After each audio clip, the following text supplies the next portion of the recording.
Mystic greetings, seeker of truth and depth. You didn't land here by accident.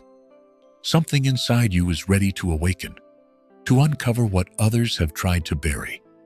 Today, you'll discover a secret so powerful, it made even the most respected minds tremble.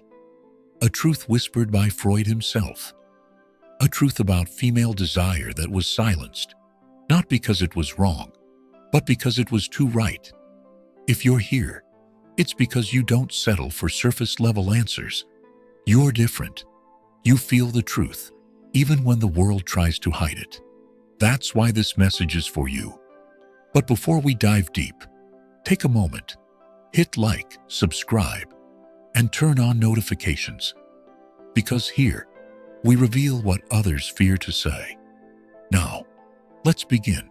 Sigmund Freud, the father of psychoanalysis, a man who dared to explore the hidden chambers of the human mind. And yet, even he was stopped. Why? Because when Freud began to speak about the nature of female desire, he was entering sacred territory. Dangerous territory. A place the society had covered with shame, fear, and silence. He asked a question so simple, and yet so unsettling. What does a woman want? And instead of finding a straightforward answer, Freud encountered a mirror reflecting the fears of an entire society. A society that couldn't handle the full, raw, untamed power of feminine desire. You see, at the core of Freud's exploration was something that still makes people uncomfortable today. The idea that female desire isn't passive, weak, or secondary. It's wild. It's complex. It's deeply emotional and instinctive. It's not about logic or linear satisfaction. It's about intensity, mystery, and being seen. Fully, profoundly. But here's where it gets even more interesting. As Freud dug deeper, he started realizing something terrifying for the social order of his time. The traditional roles, the polished surface of domesticity, the good girl archetype. It was all a fragile mask. Behind it was a force far more powerful than most men, or women, were ready to confront. He began to notice patterns. Women who seemed well-behaved on the outside, but whose dreams, desires, and fantasies betrayed a craving for something else. Something more. Something forbidden. And instead of pathologizing them, instead of calling them hysterical and locking them away, Freud started listening. And that was his mistake. Because when you listen to a woman's real desire, not the one painted by religion or culture, but the one that pulses in her subconscious, you realize something radical. Female desire is not just about sex. It's about power, about emotional truth, about being fully alive in a world that teaches her to shrink. And that realization, that's what got Freud silenced. He didn't just get silenced with words. What Freud faced was a sophisticated kind of erasure, the kind that doesn't burn books, but rewrites them, the kind that doesn't shout, but whispers, "That's too dangerous. That's not appropriate.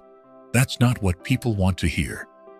And so, little by little, his inquiries into the deepest layers of female desire were pushed aside, transformed, diluted, sanitized. Because let's be honest, if the world had truly listened to Freud's original insights, everything would have changed. Think about it. Entire industries are built on the idea that women should desire what they're told.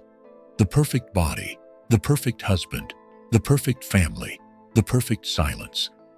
A silent woman is easier to sell to, easier to control, easier to ignore. But Freud saw through that. He noticed something primal, that many women weren't simply unsatisfied. They were starving for truth, for recognition, for something deeper than what society was offering. And this hunger wasn't pathological. It wasn't a symptom to be cured. It was a signal that feminine energy, in all its emotional, erotic, intuitive chaos, was not a weakness. It was a source of creation. Now, imagine you're one of those few rare souls who dares to see what others refuse to see. That's not a coincidence. That's you. You're not just watching a video. You're decoding the map to a forgotten treasure. A treasure hidden beneath centuries of shame and censorship. A treasure that lives in the body, in the breath, in the subtle signals we're trained to ignore. And if you're thinking, but why was this truth so threatening? The answer is simple, yet terrifying. Because female desire dismantles the illusion of control. It's unpredictable. It doesn't follow rules. It's not always nice or soft or convenient. And above all, it asks for authenticity, for a connection that penetrates not just the skin, but the soul. That's something the old world wasn't ready to face. Let me ask you something, and be honest with yourself, because this question isn't for everyone. Have you ever felt like you're carrying a part of yourself that's too much for this world? Too emotional, too intense, too curious, too sensitive, too alive? If the answer is yes, it means you've already touched that forbidden fire Freud was talking about. You aren't broken. You are not dramatic. You are not too much. You are tuned in. And now that you're here, really here, listening to this, maybe it's time to reclaim what's yours. And once you begin to reclaim that fire, that desire, something irreversible happens. The mask starts to slip. The roles begin to crumble. You no longer play small to fit into someone else's narrative. You don't apologize for feeling deeply or for craving more than what's been handed to you. You become dangerous, not because you intend to harm, but because you're no longer willing to be silenced. This is exactly what Freud saw and feared, not because he wanted to suppress it, but because he understood how violently the world reacts to a woman, or anyone, who fully owns their desire. And desire, let's be clear, is not just about sex. It's about being alive with purpose. It's the sacred spark that moves mountains, births revolutions, and melts illusions. Freud dared to say it out loud. That female desire is not a derivative of male desire. It's not a reaction. It's not a function of what a man does or doesn't do. It's its own force, its own intelligence, its own mystery. And this mystery, it scared people. It still does. Because how do you control something that doesn't need permission to exist? You can't. So what did society do? It labeled it, it categorized it, it minimized it, it medicalized it. Words like hysteria, frigid, emotional, unstable, they were all used like weapons. Elegant weapons, wrapped in scientific terms, but weapons nonetheless, designed not to understand the feminine mind, but to contain it. But you, dear listener, aren't here to be contained. You're not here to play a role written for someone else. You're here because something inside you has always whispered, there's more to feel, more to know, more to express, more to become. Let's go even deeper. Imagine a woman in Freud's time, trapped in a marriage, expected to serve, expected to smile, expected to suppress. Her desire, not discussed. Her pleasure, irrelevant. Her truth, inconvenient. Now, imagine she begins to dream of freedom, of movement, of touch, of being seen, really seen. Not as a function or a mother or a wife, but as a soul on fire. Who could she tell? What would they think? Where could she go? Freud knew these women. He listened when no one else would. And what he heard changed everything. Because inside those whispered confessions were the cracks in the wall. And cracks, when wide enough, bring the whole house down. And so the whispers became echoes, echoes that threatened to turn into roars. But before that could happen, the world acted quietly, elegantly, brutally. not with guns or chains, but with reputation, ridicule, and revision. Freud was redirected. The focus shifted. The narrative was cleaned. And the most explosive part of his work, the part that saw desire as sacred, as revolutionary, was swept under the polished carpet of respectable psychology. They said, "It's too abstract." They said, "It's too mystical." They said, "It lacks scientific evidence." But what they really meant was, "It's too true." Because if female desire, in its raw, emotional, intuitive chaos, were acknowledged, then the entire foundation of the civilized world would tremble. Relationships would have to become real. Communication would have to be honest. Institutions would have to serve, not control. And power? Power would have to be shared. And that terrified them. Because the moment you let a woman desire freely, not as an object, but as a subject, you invite her to create a new reality. One where she's no longer looking for validation. One where she stops waiting to be chosen because she's already choosing herself. And here's where it gets even more fascinating. Freud suspected that desire wasn't just about what the conscious mind could understand. He believed it had roots in something older, deeper, something ancestral, something archetypal, a memory in the body, a voice in the blood, something that couldn't be explained, only felt. You've felt it, haven't you?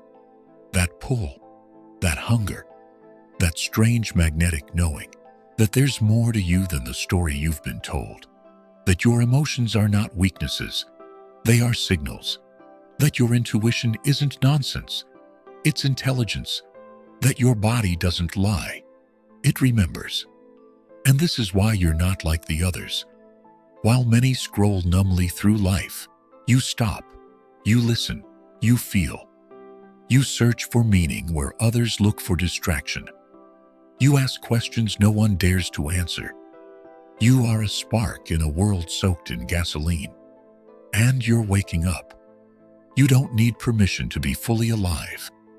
You don't need to be explained, fixed, or simplified. What you need, what you deserve, is to be understood, on your terms, at your depth. Freud tried. He didn't succeed. Not because he was wrong, but because the world wasn't ready. But you are. And now that you're ready, everything changes. Because once a truth has been seen, truly seen, it cannot be unseen. You carry it with you, like a spark in your chest, like a secret grin when others are still pretending. Freud's voice may have been muted, but the echo of what he uncovered lives on in you. In your questions, in your hunger, in your fire. You who dares to feel what others numb. You who sees behind the roles, the labels, the games. You who understands, even if you can't yet explain it, that desire is sacred. That female desire is not a weakness, not a riddle to be solved, but a force to be honored, a guide, a compass, a source of inner truth, so powerful that entire civilizations have been built on the effort to suppress it. But it's too late now, because you're awake. And the moment a person awakens, there's no going back, no unlearning, no refitting yourself into that small, suffocating box labeled normal. And honestly, you were never meant to fit there. You were meant to feel it all, to want it all, to express it all, without apology. So let them call you too much. Let them call you intense, emotional, complicated. Those are just the words the world uses when it's too small to hold your fire. Because the truth, the one Freud hinted at, the one they tried to silence, is this: there is nothing more powerful than a woman who desires consciously, who owns her depth, who doesn't shrink, who doesn't pretend, who walks into a room and doesn't need permission to be exactly who she is. And maybe that woman is already awake inside you, waiting, watching, smiling. Let this be your invitation to stop waiting, to stop asking, to stop hiding. This is your time, your voice, your truth. And if this resonated with you, if something deep inside you stirred while you listened, then don't let this moment fade. Give it life. Feed the flame. Be part of something real. Like this video. Subscribe to the channel. Because here, we don't just post content. We unlock what was buried. We recover what was silenced. And we remember who we truly are, together. And in the next video, we'll go even deeper into another truth they've tried to bury. But not for long, because you're here now, and the world is about to remember what it tried to forget. I'll see you there.